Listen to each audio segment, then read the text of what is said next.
നീ പോകുക. ഏത് സ്ഥലത്തേക്കാണ് എന്റെ കർത്താവേ? നിനക്കിഷ്ടമുള്ള സ്ഥലത്തേക്ക്, നിന്റെ അരൂപി നിന്നെ നയിക്കുന്ന സ്ഥലത്തേക്ക്. കഷ്ടിച്ച് രൂപപ്പെട്ടു വരുന്ന എന്റെ അരൂപിക്ക് അതിനുള്ള കഴിവുണ്ടാകുമോ?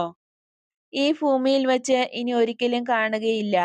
എന്നാൽ അധികനാൾ കഴിയുന്നതിന് മുമ്പ് നിന്നെ ഞാൻ പരിപൂർണമായി വീണ്ടെടുത്തു കഴിയും. അന്ന് നിന്റെ അരൂപിയിലേക്ക് ഞാൻ കടന്നുവരും. ദൈവത്തിലേക്ക് ഉയരാൻ നിന്നെ ഒരുക്കുന്നതിനായിരിക്കും അത്. നിന്നെ ഞാൻ വീണ്ടും കാണുകയില്ലെങ്കിൽ എന്റെ പരിപൂർണ രക്ഷ എങ്ങനെ നടക്കും? നീ അതെങ്ങനെയാണ് എനിക്ക് തരിക?